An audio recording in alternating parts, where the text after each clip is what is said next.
Bonjour à tous, je suis ravi de vous retrouver pour cet atelier d'une demi-heure. L'enjeu de cet atelier, ça va être de vous parler évidemment des vendeurs et des acquéreurs et de comment on peut les rapprocher, notamment avec les ventes interactives. Je m'appelle Louis Duclary, je suis un des deux cofondateurs d'Enchère.imo. Je vais commencer, si vous voulez, ces 30 minutes, je vais vous prévenir un peu comment ça va être un peu découpé. Un peu de contexte, ce qu'est une vente interactive et ce qu'elle n'est pas. J'ai souhaité que cet atelier soit un atelier assez collaboratif, donc je vais vous présenter des cas d'usage de ventes récentes. Globalement, tout ce que je vais vous présenter, c'est des ventes qui ont lieu dans les 6 derniers mois. Et j'espère que l'un ou l'une d'entre vous voudra bien jouer le jeu d'un cas pratique, tout simplement pour prendre peut-être un bien que vous avez déjà en stock ou sur lequel vous parlez déjà avec un vendeur et qu'on puisse essayer justement de mener une stratégie dessus. Voilà. Écoutez, en tout cas, je suis ravi de pouvoir passer cette demi-heure avec vous. Rapidement, qu'est-ce qu'Enchère.imo ? Enchère.imo, c'est une plateforme qui est à disposition des professionnels de l'immobilier, qui leur permet d'organiser des ventes interactives, donc un appel d'offres digital en ligne. Nous, maintenant, ça fait bientôt 4 ans, enfin un peu plus de 4 ans même, qu'on permet aux professionnels d'organiser ces ventes. On est devenus des experts de la vente interactive. Et pour vous donner un ordre d'idée, on a réalisé un peu plus de 3500 ventes interactives lors de ces 4 années. Évidemment, tout ça crescendo. Donc aujourd'hui, on est très bien pour parler vraiment de ce sujet. Rapidement, je souhaitais vous parler un peu de contexte de marché. Je ne vais pas pouvoir parler d'IA aujourd'hui et je sais que l'IA, c'était un sujet prédominant de ce Rent 2024. Maintenant, je me suis dit que cette slide pouvait être réalisée en partie grâce à de l'IA. Tout simplement, je voulais un peu prendre le pouls via ChatGPT, j'aurais pu utiliser un autre outil, de quels étaient les mots forts qui ressortaient dans des articles de presse sur les 2 derniers mois dans l'immobilier. Et effectivement, ce qu'on voit, c'est qu'on nous parle de crise, on nous parle de crédit, évidemment, on nous parle de frilosité, acquéreurs, vendeurs, de taux, de baisse de volume, de redistribution des cartes, de transformation, de technologie, de défis. Mais on voit apparaître le mot reprise, ce qui est plutôt bon signe. Et l'enjeu, ça va être aussi de vous parler de ça, c'est comment rapprocher un vendeur et un acquéreur et techniquement faire une vente. J'imagine qu'une partie d'entre vous est transactionnaire et que c'est quelque chose qui vous parle. Je voulais aussi vous parler d'un indice qu'on a développé chez Enchère.imo maintenant depuis le début de l'année. Il faut se rendre compte qu'on fait en gros entre 100 et 150 ventes par mois chez Enchère.imo. Nos partenaires, en tout cas, organisent ce volume-là. Et on s'est dit, qu'est-ce qu'on pourrait tirer comme chiffre de l'ensemble de ces ventes interactives, des offres qui sont déposées, des attentes des vendeurs, des estimations des professionnels. Et on a sorti cet indice GAPI, qui a été repris dans pas mal de médias. Et si vous voulez, c'est vraiment pour prendre le pouls. C'est-à-dire que souvent, on va vous donner les chiffres des notaires, donc qui généralement sont un peu datés. Et l'enjeu de GAPI, c'était de dire, nous, une vente interactive qui a eu lieu la semaine dernière, on sait combien voulait le vendeur, on sait combien l'estimait le professionnel, et on sait quelle a été la meilleure offre. Et l'enjeu, c'est de regarder ça, de voir l'évolution finalement des uns et des autres, et de pouvoir se poser les bonnes questions, de se dire, OK, le rôle du professionnel, évidemment, c'est de remettre une estimation à un vendeur qui correspond à la valeur qu'il estime le bien. Très bien. Ensuite, il faut regarder combien attendent les vendeurs en moyenne par rapport à vos estimations. Et enfin, quelles sont les meilleures offres reçues. Et mon point qui est important, et c'est un peu ce que reflète GAPI dernièrement, c'est de se dire qu'on a eu un écart énorme, plus de 10%, entre ce qu'attendaient les vendeurs et ce que mettaient les meilleures offres des acquéreurs en moyenne en début d'année. Cet écart s'est resserré. Et pour moi, c'est aussi un peu un indice de reprise, c'est de se dire, aujourd'hui, on est à moins de 7% d'écart entre ce qu'attend un vendeur et les meilleures offres. Évidemment, parfois, on le dépasse, et vous le verrez dans les cas d'usage. Mais l'intérêt de cet indice, c'est vraiment de dire 7%, c'est votre job. C'est la négociation que vous allez mettre en œuvre pour permettre de rapprocher les parties. Et finalement, c'est pour ça que la vente est intermédiaire et c'est pour ça que les agents immobiliers ont un rôle crucial à jouer dans ces ventes. Donc évidemment, cet indice, si vous souhaitez le suivre, on le met à jour tous les mois sur notre site internet, tout simplement dans la partie presse. Et ça vous permettra aussi de voir un peu ce qui se passe à un univers global, sachant qu'on fait des ventes partout en France, de typologies très variées que je vais vous présenter juste après. Donc, le sujet du jour, c'est comment rapprocher vendeurs et acquéreurs avec la vente interactive. Je vais commencer par vous proposer, déjà, de savoir et de comprendre ce qu'est une vente interactive ou ce qu'elle n'est pas. Est-ce que, rapidement, ceux qui ont déjà entendu parler de vente interactive pourraient lever la main? Bon, en gros, un peu plus de 50% des gens. Très bien, c'est déjà plutôt bon signe. Il faut bien comprendre, et c'est le premier point, c'est que souvent, les gens vont aller confondre un petit peu enchère adjudication, appel d'offres. Il faut bien comprendre que ce n'est pas une adjudication. Déjà, c'est un point de base qui est de se dire c'est un outil pour les professionnels. Les professionnels ont des transactions intermédiaires de telle façon, avec des mandats, etc. À l'issue, il y a une promesse ou un compromis et il y aura un acte authentique. C'est bien le cadre de la vente interactive. Ce n'est pas un cadre d'adjudication, comme on pourrait voir dans des ventes aux enchères, où la vente est faite au moment de la remise des offres. Donc effectivement, ça c'était le premier point, c'était de se dire c'est une offre classique, commercialisée sous format d'appel d'offres. Un point important. Ensuite, évidemment, ce n'est pas une baguette magique. Si c'était une baguette magique, techniquement, je pense qu'on n'aurait plus besoin tous de travailler, on ferait des ventes en claquant des doigts, et ça serait exceptionnel. Donc évidemment, ce n'est pas une baguette magique. En revanche, c'est un outil qui va permettre de dynamiser une commercialisation grâce à un prix d'appel attractif et de pouvoir, et c'est crucial, montrer des offres aux vendeurs. Puisqu'en fait, le vendeur, en lui montrant des offres, on le fait réagir sur le marché, ça lui plaît plus ou moins, ça va dépendre du marché, mais globalement, vous faites avancer les choses et vous avez quelque chose à montrer pour déjà justifier le fait que vous travaillez convenablement et faire avancer ensuite la stratégie, que ce soit par une vente ou par une renégociation. Ça, c'était un point encore important. Maintenant, ce que je vais vous proposer, c'est regarder ensemble des cas d'usage. J'en ai choisi intentionnellement en ville, plus à la campagne, sur des appartements, sur des maisons. Évidemment, ça s'applique à peu près sur tout type de produit. Ce qui est important de comprendre, et c'est un peu le rôle du cas pratique qu'on fera après, si quelqu'un veut jouer le jeu, c'est vraiment de se dire pourquoi je le mets en place et où est-ce que je veux amener cette vente. Donc déjà, premier type de bien, donc je rappelle, l'ensemble des ventes que je vais vous montrer sont des ventes qui ont été proposées sur Enchères Immo, je crois de juin à octobre globalement. Donc typiquement, ça, on est dans le cadre dans le Nord, petite maison de 70 mètres carrés. On a un vendeur qui attend légèrement plus que l'estimation. Je pense que là-dessus, ça ne va pas beaucoup vous surprendre. Et l'objectif, c'était que l'agent immobilier sur cette vente était assez à l'aise avec son estimation. Simplement, il a dit, OK, on va partir d'un prix de départ très attractif. C'est une stratégie intentionnelle pour capter un maximum d'acquéreurs. Et derrière, on va faire monter ces acquéreurs. Ils ont visité, évidemment, ça a été commercialisé. Ils ont visité, ils ont été qualifiés. Ils ont validé leur financement. Et ils vont se retrouver dans une situation de remettre des offres sur une plateforme sécurisée. Et typiquement, dans le cadre de cette vente-là, on arrive à quasiment 103 000 €.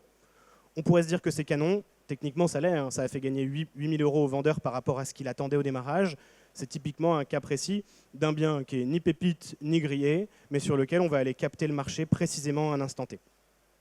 Évidemment, quand je vous parle de participants, j'ai mis une petite astérix, mais c'est des participants qui ont au moins remis des offres. Parce que parfois, vous allez inscrire plus de personnes. Il y en a qui vont souhaiter remettre des offres, d'autres qui finalement ne vont pas le faire au moment où ils auraient pu le faire, et une offre supérieure à ce qu'ils voulaient mettre a été déposée. Donc, typiquement, un autre cas de figure complètement différent en termes de typologie d'actifs, on est sur un T2, plutôt rénové, en Haute-Savoie. Et là, on est aussi sur un cas de figure où, justement, on va mettre un prix de départ pas trop décoté par rapport à l'agent, puisque le professionnel, dans ce cas de figure-là, savait qu'il aurait des contacts à son estimation. Simplement, il y a quand même un écart de 15 000 €, ce qui sur un bien comme ça représente quand même 10% entre ce qu'attend le vendeur et ce qu'il estime. Et là, l'enjeu, ça va être d'essayer d'aller chercher des offres, de montrer ces offres au vendeur. Dans ce cas de figure-là, on arrive légèrement en dessous des attentes, mais on a de quoi discuter. On a des éléments tangibles en fait, pour parler à son vendeur. Typiquement, ça, c'est un cas de figure. Des appartements T1, T2 jusqu'à T3 sont des choses où le marché connaît les prix. Les acquéreurs, ils sont quand même capables aujourd'hui d'aller estimer des biens. Ils ont de nombreux outils à leur disposition. Et où simplement, ce qui va se passer, ça va être la différence de perception de valeur entre un acquéreur ou un autre. Et c'est là aussi où la vente interactive a du sens. C'est de se dire, si on l'avait commercialisé à 165, peut-être qu'il se serait vendu avec une offre à 160 facilement. Mais globalement, on a pu aller déjà chercher plus d'acquéreurs. On va pouvoir travailler sur d'autres produits. Il ne faut quand même pas oublier le fichier acquéreur. Et on a pu surtout montrer aux vendeurs qu'on arrivait à 160. Si les gens ne sont pas montés au-dessus, c'est que globalement, ils ne voulaient pas le faire. Autre cas de figure, on reste sur une typologie T2, mais on passe sur une petite maison de ville dans le Vaucluse. Cas de figure encore un peu équivalent. Simplement, là, on voit qu'on a encore réussi à capter un peu plus de valeur, ce qu'attendait le vendeur. Et finalement, vous avez un vendeur satisfait dans ce cas de figure-là. C'est-à-dire que vous avez un bien, vous avez réussi à arriver à 175 000 €. Globalement, il est satisfait. Il va vous remercier. Vous avez capté des participants que vous avez éclairés sur la commercialisation, qui ont pu remettre des offres. Et globalement, les 3 qui n'ont pas été sélectionnés, vous allez pouvoir continuer à travailler avec eux sur leur projet. C'est aussi un enjeu, c'est de se dire qu'une vente interactive, ça a une fin. Derrière, il y a une vente, ou pas d'ailleurs.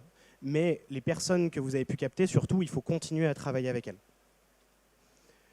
Là, typiquement, j'ai un cas de figure assez intéressant, puisque cette vente, ce n'est pas faite. Et l'objectif, c'est aussi de se dire, quand ça ne se fait pas, il faut se poser les bonnes questions.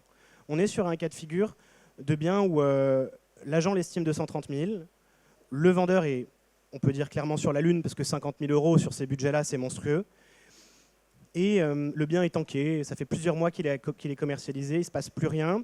La vente interactive va arriver en second couteau, si vous voulez, dans une discussion avec un vendeur, pour lui dire « Ok, moi j'ai plus de contact, vous allez me dire que je ne suis pas bon. Pour moi, le sujet, si je n'ai pas de contact, c'est peut-être que déjà, j'arrive pas à aller les chercher grâce à mon annonce, et notamment grâce à mon prix. La vente interactive arrive là pour dynamiser. Un prix de départ est fixé à 200 000 €, ce qui permet d'aller capter 5 participants. On va permettre de remonter, en mettant ces participants face à leur responsabilité, de remettre des offres jusqu'à 230 000 €. Ce 230 000 €, on voit que ça correspond à ce qu'estimait le professionnel. Le professionnel peut légitimement aller voir son vendeur en disant bah, « Vous voyez, on essaye de le vendre 280, on n'y arrive pas. On a eu une offre qui correspond à mon estimation, que fait-on » Bon, il se trouve que dans ce cas de figure-là, le vendeur est resté stable sur ses appuis, ne souhaite pas discuter, il veut ses 280. C'est typiquement un cas de figure où l'agent a pu dire à son vendeur, écoutez, pour le moment, je ne suis pas capable de le vendre, votre bien, en fait, au prix que vous souhaitez. Il y a 50 000 € de différence, c'est 20% entre ce que vous attendez et les offres que j'ai reçues. Peut-être que ce n'est pas le bon moment. En tout cas, je ne peux pas faire de miracle. Mais au moins, il y a eu quelque chose qui a été acté et on a pu dire au vendeur, voilà les offres qu'on a eues, parce qu'avant, il n'y avait tout simplement pas d'offres. Et maintenant, la stratégie, c'est soit vous acceptez de baisser votre prix et on peut peut-être recommercialiser, redynamiser, retravailler, soit peut-être que tout simplement, il faut remettre à plus tard cette vente. C'est le cas de cette vente. Autre cas de figure, et en fait, c'est aussi pour vous montrer l'étendue de possibilités sur un appel d'offres, ce qu'on permet d'organiser, c'est vraiment de se dire que chez Enchères Immo, on a fait des ventes, si je ne dis pas de bêtises, de 20 000 € à plus de 6 millions.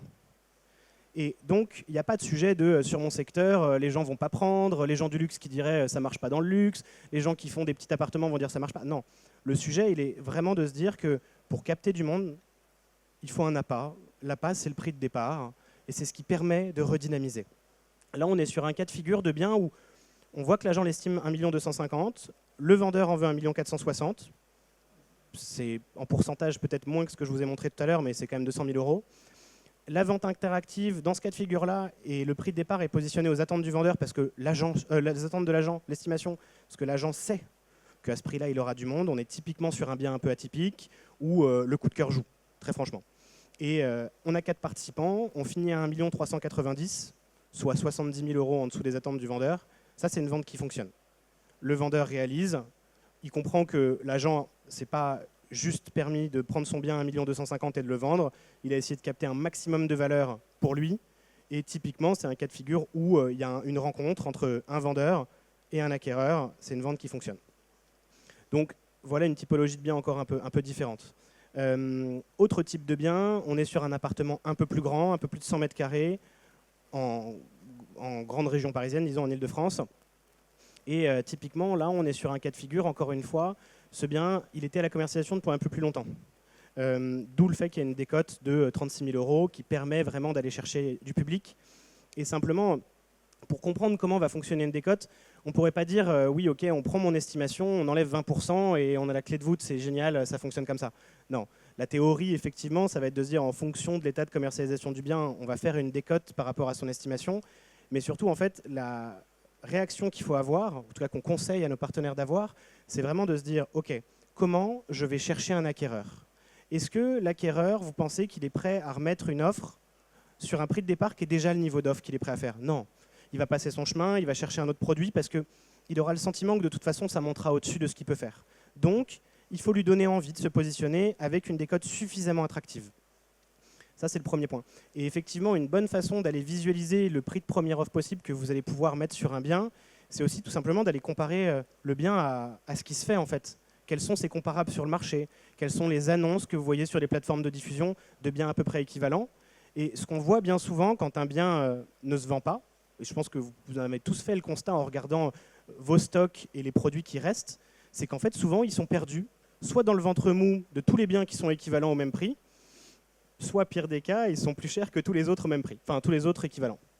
Et l'intérêt du système, ça va être de se dire, on met un grand coup de pied dans la fourmilière, on baisse un cran, telle sorte à situer le bien en dessous du nuage de ses comparables pour envoyer, attirer les potentiels acquéreurs sur ce type de bien vers vous. Et ensuite, derrière, évidemment, l'intermédiaire, c'est la clé de voûte. Donc, vous allez pouvoir travailler ces contacts, leur expliquer le système, évidemment parler du bien, hein. On parle d'immobilier, à la fin c'est ça le plus important, et pouvoir ensuite les convertir. Voilà typiquement un autre cas de figure. On a un cas de figure un peu équivalent à Marseille où on voit qu'on se retrouve typiquement entre l'estimation et les attentes du vendeur. Il faut bien comprendre qu'en fait c'est ça, hein. Le but pour vous, c'est de montrer au vendeur des offres. Bien souvent, on observe que les offres arrivent peu ou prou au niveau de votre estimation ou légèrement au-dessus. Et l'enjeu derrière, c'est de proposer aux vendeurs ces différentes offres.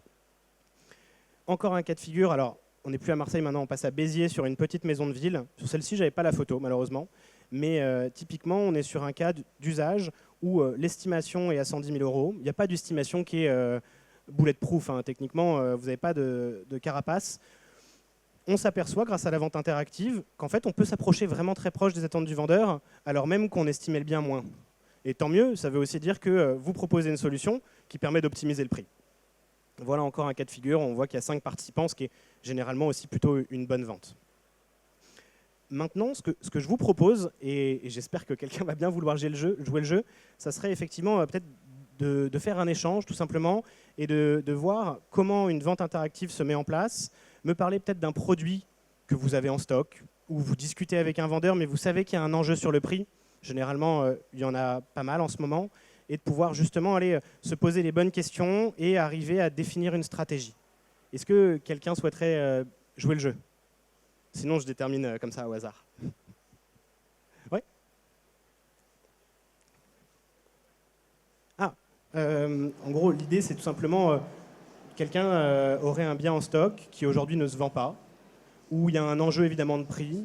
Et l'objectif, ça va être de réfléchir ensemble sur ce bien. Évidemment, pas obligé de me raconter tout dans les détails, mais pour essayer de voir comment est-ce qu'on pourrait dynamiser ce bien et lui permettre justement d'aller chercher son marché.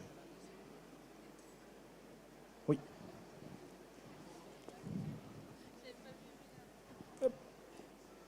Donc là, bonjour à tous. Donc là, j'ai un bien dans la région parisienne. C'est un F4. 80 mètres carrés surface loi Carrez, 84 habitables parce qu'il y a ces duplex. Ensuite, on a un grand terrasse de 150 mètres carrés.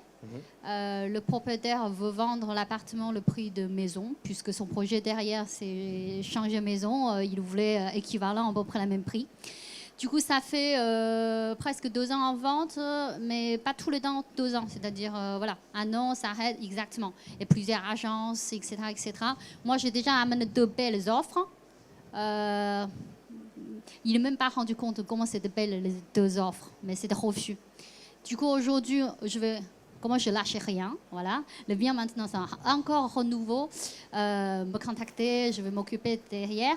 Du coup, derrière, apparemment, en fait, je dois charger tout vers la maison, vu que la conjoncture aujourd'hui, peut-être c'est possible, au l'entour, voilà, à peu près la même chose. Donc, en gros, voilà, je vais reprendre le bien en vente. Typiquement, alors, si on commence à se poser les questions, aujourd'hui, le vendeur en attend combien? Je vais dire le prix 330. Ok, et vous l'estimez combien? Pour de vrai? Pour de vrai, ouais, entre nous. 280. Ok. Ça va, ça reste 50 000 €, mais vous m'avez pas dit 300 déjà. Enfin, non. 200. Vous m'avez pas dit 200. Non. Ok, donc 280 votre estimation, 330 ce qu'il attend. Ouais. Vous lui avez présenté des offres à combien? Les offres 320. En fait, vraiment, je jouais pas grand-chose, exactement. Et en 2 ans, pour 10 000 €, il vend pas? Non, parce que 320, c'est déjà très très belle l'offre. Mais il est vraiment accroché sur... En fait, il y a aussi l'histoire, le feeling avec l'acheteur avait un feeling avec le vendeur. C'était pas si bien. Le moment quand le vendeur est sur place, un peu, voilà. Parfois, le feeling, il a dit, si le vendeur se comporte comme ça, je n'ai pas trop de confiance. Ok. Oui, c'est pour le 10 000 €, l'affaire n'était pas faite. Sur l'estimation, vous m'avez dit que c'était un bien donc, qui fait en gros 80 mètres carrés, qui a 150 mètres carrés de terrasse. Exactement. Okay. Dernier étage, rooftop. Il est où? 94 290 à Villeneuve-Noroy, à côté Orly. Ok. Typiquement, ce cas de figure-là, c'est un cas de figure qui tout double. Hein. Globalement, ça fait 2 ans que vous le travaillez, c'est bien. Moi, je n'ai pas travaillé sur 2 ans. Non, ok. Non, c'est pas moi. C'est pas vous. Le bien vous venez de lui-même, récupérer. voilà. Ok. Je récupérais, il a redonné à quelqu'un d'autre, maintenant revient vers moi. En fait, il y a de l'histoire, un balançoire. Voilà. Bah, typiquement, l'objectif de la vente interactive, dans ce cas-là, c'est un peu finalement un électrochoc ou arrêter de travailler ce produit. Hein. Parce qu'à un moment donné, pour 10 000 euros, si le vendeur ne vend pas ou s'il ne veut pas discuter, il y a quand même un vrai sujet. Là Mais, ils vont le faire. Ouais. Tout simplement derrière, si je lui trouve une maison. En fait, il m'a dit, Linda, je peux même vendre mon prix comme vous le souhaitez. Si derrière une autre maison, ben non, si vous vendez mon maison, je trouvais en maison 250, ok, l'appart, je pars à 250. C'est Ok. ça l'enjeu aussi. Mais typiquement, sur ce type de bien-là, l'exercice, si on reprend un peu l'histoire du cas pratique, c'est de se dire, OK, on l'estime 280, le vendeur en veut 230. Il faudrait aller regarder, si on voulait mettre en place une vente interactive, où sont les comparables. Alors, il y a 150 mètres carrés de terrasse, donc des comparables pile poil les mêmes, ça ne va pas forcément être évident à trouver. Voilà, il n'y en a pas. C'est les plus grands dans tout le 94. Voilà, donc l'idée dans ce cas-là, ça va plutôt être de se dire, Coup de cœur. on décode quand même pas mal pour être sûr de trouver du public. Et je dis n'importe quoi, hein, on faudrait le travailler un peu plus le truc, mais on partirait peut-être à 250 000 euros. À ce moment-là, vous faites un appel d'air, vous créez des visites et surtout vous montrez au vendeur ce qui se passe. C'est-à-dire lui montrer qu'il y a des visites, lui montrer qu'il y a de l'intérêt à ce niveau de prix-là. Vous allez techniquement, si vous avez déjà eu des offres à 320, vraisemblablement vous en aurez dans les 300 000. Et ce qu'il faut arriver à montrer au vendeur, et c'est le point crucial, c'est surtout de lui dire, OK, à la fin de la vente interactive, donc je reprends, on va dire 3 semaines. Vous diffusez, première semaine, vous captez des contacts, vous les qualifiez, vous validez leur projet. Deuxième semaine, vous proposez des créneaux de visite. Et la troisième semaine, si vous voulez, c'est pour les échanges avec vos acquéreurs, le dossier, vous les éléments sur le bien, etc. Et ensuite l'inscription des participants. Le jour de la vente interactive, vous les aurez préalablement inscrits, ils pourront se connecter sur une plateforme sécurisée et ils verront les offres des uns et des autres. Donc côté acquéreur, c'est un système extrêmement rassurant puisqu'ils n'ont pas l'impression de remettre une offre dans une boîte noire en fait. Ils voient leur offre par rapport à celle des autres et ils savent comment se positionnent les autres et ils peuvent rebondir s'ils le souhaitent. L'objectif dans ce cas-là, ça va vraiment être de se dire, on souhaite montrer aux vendeurs des offres autour des 300 000, ce qui globalement correspond, c'est un peu au-dessus de votre estimation, mais vous dites qu'il y en a déjà eu. Et pouvoir lui faire un électrochoc en lui disant, bah, vous voyez, j'ai eu 20 contacts, j'ai organisé 12 visites, sur les 12 visites, j'ai eu 6 participants, j'ai des offres à 290, 295, 300, 305, 310, voilà. Globalement, si vous voulez vendre, et c'est surtout ça qu'il faut déterminer avec votre vendeur, est-ce qu'il veut vendre ? Je peux vendre à ces prix-là. En revanche, je n'ai pas forcément réussi à atteindre vos attentes, mais au moins, on est vraiment allé chercher tous les gens qu'on pouvait. Et l'enjeu, dans votre cas, ça va être c'est ça. Hein. Vous êtes sur un vendeur qui ne veut pas vendre à très peu de ce qu'il attend. Donc globalement, c'est un peu lui dire, c'est ça, ou sinon, je vois pas vraiment, je peux pas faire de miracle. Voilà Ouais. En fait, vu que le prix, en fait, 280, c'est les situations d'aujourd'hui. Ouais. Le 320 qu'on pu l'avoir, il y a un an. Par là. Du coup, le marché n'est plus pareil. Ouais, Donc, vous l'aurez pas. Voilà, c'est actualisé. C'est pourquoi je le dis, même aujourd'hui, 320, oubliez. Vous n'aurez jamais cette belle offre, hein, jamais. Voilà. Bah, l'idée dans ce cas, c'est peut-être d'organiser une vente interactive, de lui montrer où sont les offres et de pouvoir le faire réagir. Voilà. Je me promets de vous poser sur la question, sur le tarif. Je ne sais pas si peut-être d'autres personnes s'intéressent pour savoir aussi les engagements, durée. Hein, etc. Bien sûr. Globalement, l'idée, je pense que... Enfin, on est très large. Ça va dépendre de ce que vous faites, comment vous le faites, etc. Donc le mieux, c'est peut-être qu'on se retrouve juste après et qu'on fasse des one-one, ne serait-ce que pour pouvoir déterminer ce que vous souhaitez et voir s'il y a un produit qui correspond à vos attentes. Et à ce moment-là, on vous fait le truc personnalisé, quoi. Voilà. Est-ce que, je vois qu'il reste un peu de temps, est-ce que quelqu'un d'autre aurait un autre bien sur lequel on pourrait essayer de faire cet exercice, peut-être un peu moins grillé, ne serait-ce que pour voir un peu une autre version de ce que peut faire la plateforme ?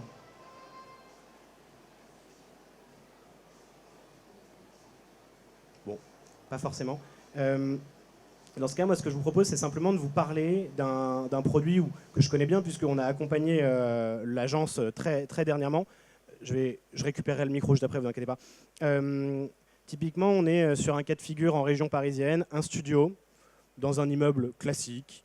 Il faut le rénover. Il y a un enjeu quand même aujourd'hui sur les budgets de rénovation, etc. Le studio, l'agence a choisi de le mettre directement sans le commercialiser préalablement en vente classique. Donc nous, en fait, ce qui s'est passé, c'est qu'on a aidé l'agence à faire une étude préalable avant la vente interactive sur ce studio. On a regardé combien en souhaitait le vendeur, combien eux l'estimaient. Je vais vous donner évidemment ces chiffres-là. Globalement, on est sur un studio à Montrouge, 20 mètres carrés. Le vendeur en veut dans les 170 000. On a conscience que le studio est plutôt pas mal, mais ça vaudrait plutôt dans les 155-160. Et là, l'enjeu de la vente interactive sur ce type de produit-là, ça a été justement de se dire, OK, à quel prix de départ on le fixe pour permettre d'avoir suffisamment de contacts pour aller ensuite emmener des acquéreurs plus loin, et comment est-ce qu'on les traite. Donc moi, je vous propose, comme il reste 5 minutes, de parler de ce cas de figure-là et de vous donner un peu des clés de discours vis-à-vis des vendeurs et surtout vis-à-vis des acquéreurs. Et effectivement, parce que l'objectif initial de l'atelier, c'était quand même rapprocher vendeurs et acquéreurs. Donc typiquement, sur ce cas de figure-là, on a accompagné l'agence, on a mis un prix de départ à 125 000. C'est quand même pas mal décoté vis-à-vis des 155-160 estimés. Le gros avantage, c'est qu'à ce prix-là, on est tout seul sur le marché. L'appartement, il est idéalement situé vis-à-vis de ses comparables sur les plateformes de diffusion. Je sais que sur ce bien-là, en 10 jours, il y a eu 35 contacts avec ce prix de départ-là.